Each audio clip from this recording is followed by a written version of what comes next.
Shalom. First and foremost, I want to give all praises, honor, and glory to Yahweh, Bahasham, Yahweh Shai, Bahasham Rakar Kudash. Double honors to the apostles and the elders of Great Millstone that rule well. Peace, salutations, and blessings be unto the hopeful elect, pushing this truth in sincerity throughout the four corners of the globe, in the sincere hopes of being delivered in these last days. This is the brother Yakanan from the GMS England branch.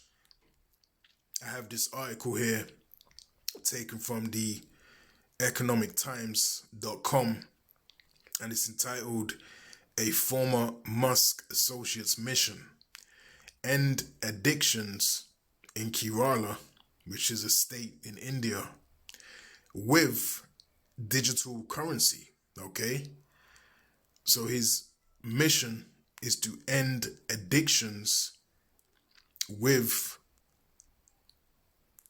digital currency. Okay, now when we go into the synopsis, it says here, Joel Michael, a climate entrepreneur and founder of a circulatory global, believes that digital currencies can solve the problem of social evils. He is working towards bringing sanitation workers in Kerala into the formal economy with the use of programmable digital currencies. Okay, now when you go into programmable digital currencies, that goes into Giselle currency, all right, which I've done videos on that in the past. Now you have this individual by the name of Silvio Giselle, and if you will, he's the one that came up with the idea,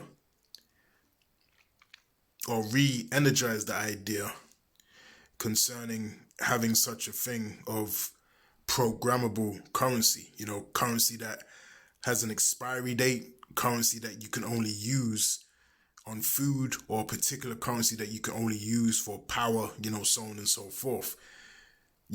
Putting money into different categories and, uses, okay? So you can limit what a particular group of people or individuals can use that money on, which in turn gives the powers that be ultimate control, over the people on what you spend your money on. Okay.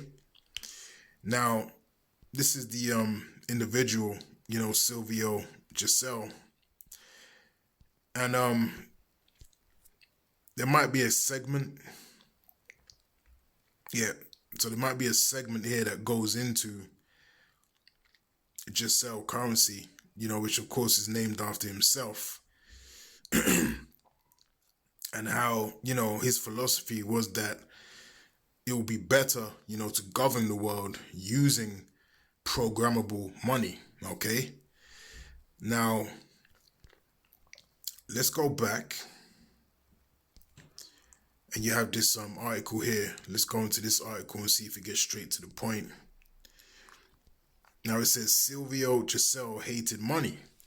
A German entrepreneur who moved to Argentina for business in the late 19th century, he witnessed a massive financial crash in 1890 that convinced him that money was behind the world's economic problems: poverty, inequality, unemployment, stagnation. Okay? So this is the desires of the wicked elites of Esau Edom, okay, is to get rid of physical and tangible money, all right, and to have a digital, fully digital and electronic system implemented, okay?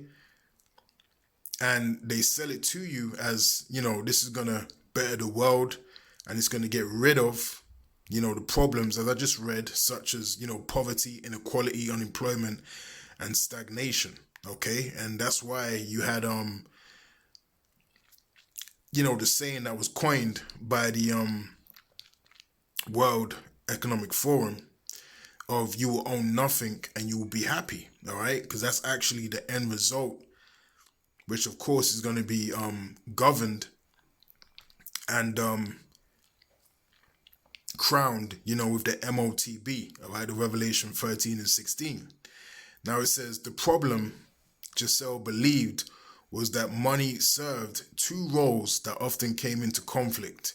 It was a way for people to store wealth, and it was the thing everybody needed to conduct business.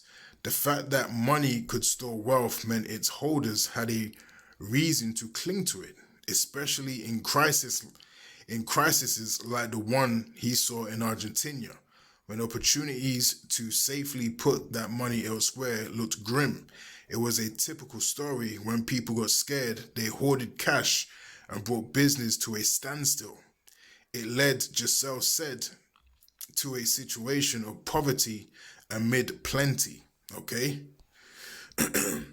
Giselle wanted to create a new kind of money, a money that would not rot like potatoes and rust like iron, so no one would want to hoard it. A money that was an instrument of exchange and nothing else.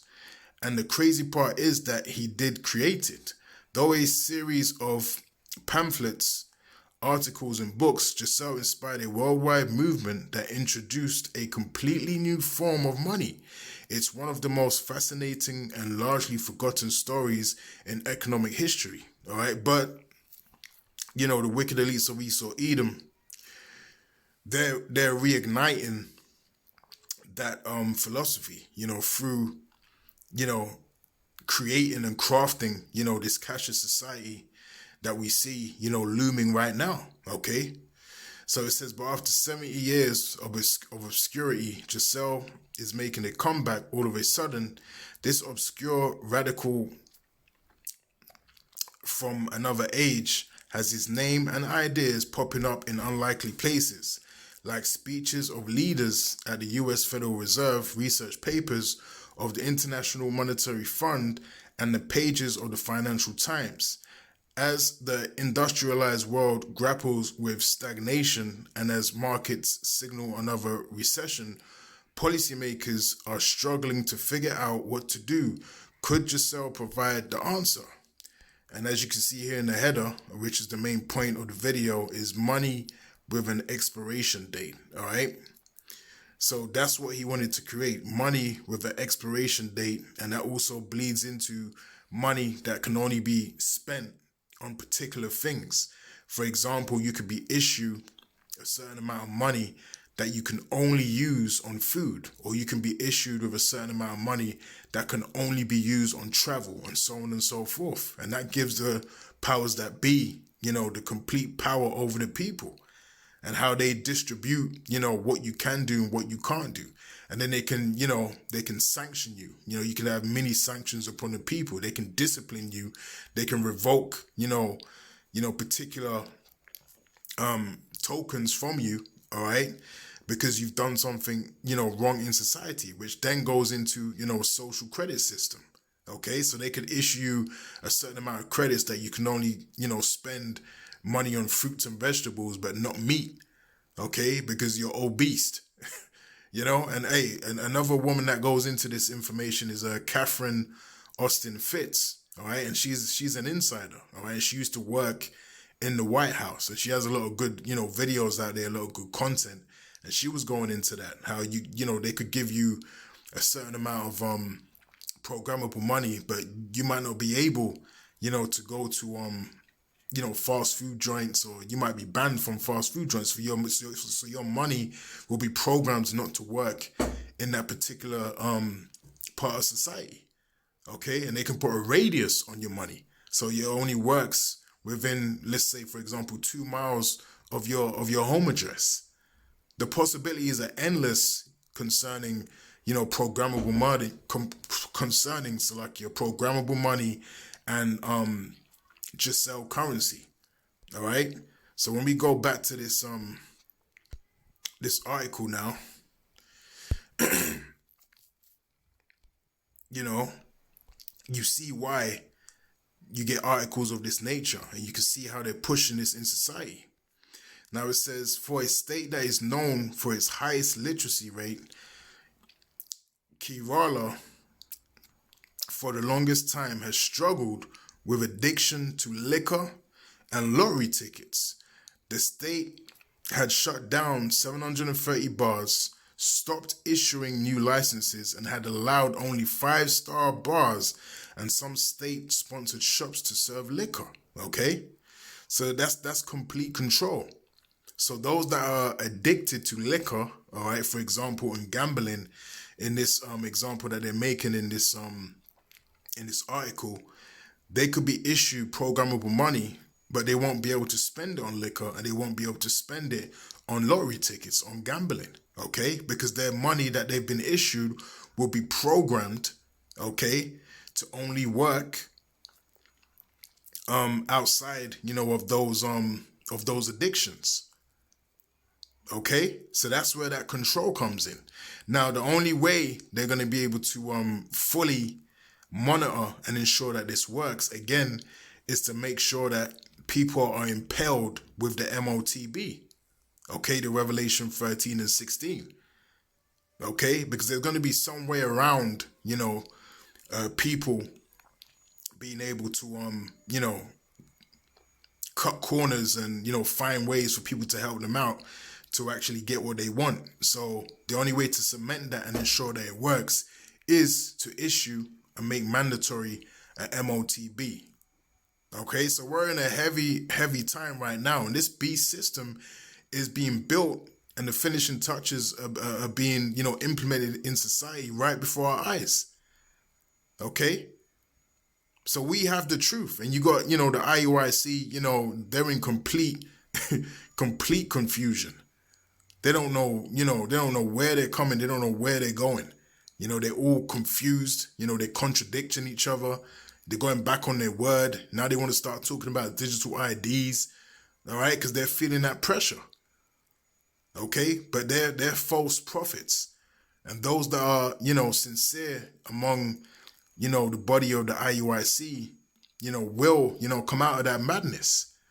At least they be destroyed. And one scripture that comes to mind, let me get it right quick. The scriptures speak about having a more sure word of prophecy, man. All right, let's get this right quick. This is 2 Peter chapter 1 and verse 19. And it reads, we have also a more sure word of prophecy, whereunto ye do well, Salakia, that ye take heed as unto a light that shineth in a dark place until the day dawn and the day star arise in your hearts. Okay, so we have a more sure word of prophecy. All right, so you have to be sure concerning what you believe in, concerning this truth, concerning what the MOTB actually is, concerning these prophecies coming to pass. You have to be sure. Okay, you have to believe that you have a sure word of prophecy. You can't be backstepping. You can't be backtracking. You can't be uncertain and blowing an uncertain sound when it comes to the words of Yahweh Hashem Yahweh Shai and these prophecies, man.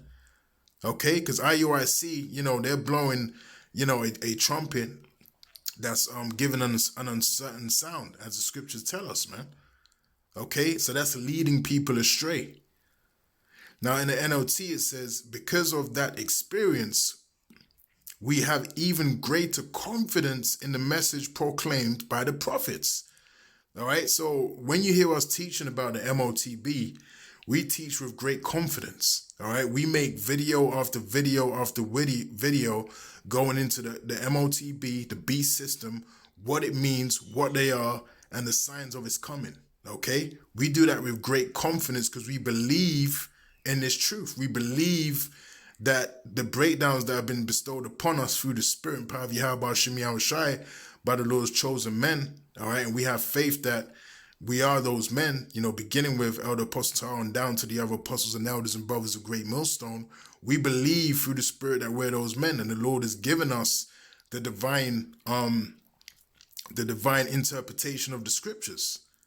Okay, you have to have great confidence in that, and clearly the IUIC don't have great confidence in that.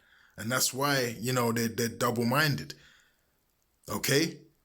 And the scriptures speak about, being double-minded, man, and being unstable.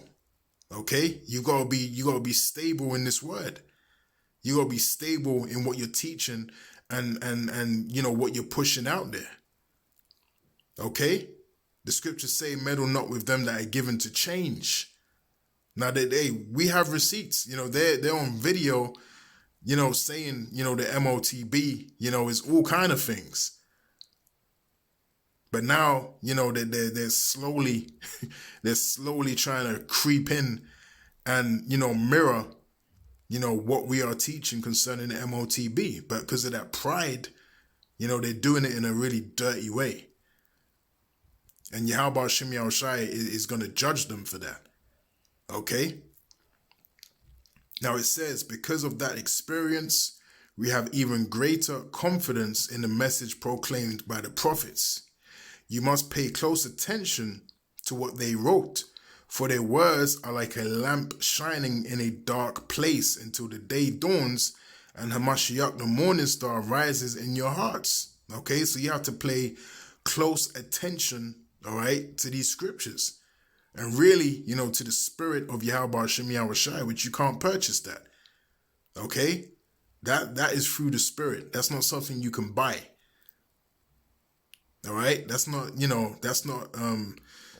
something that you can just conjure up out of nowhere. The Lord has to open you up to that. The Lord has to be supping with you for you to understand these scriptures. All right? Hey, Isaiah 33:6, wisdom and knowledge shall be the stability of thy time and strength of salvation. Okay, so we're stable in the wisdom, knowledge, and understanding, that we have through the Spirit. All right. So I'm gonna cut it off there. Lord willing, this lesson was edifying. I just wanted to go into this right quick concerning Giselle currency. A bit of a revisit. Because like I said, I've done videos on this in the past. But it was worth going into again, for the sake of this article, popping up. All right. So as you can see, we are closer now than ever before.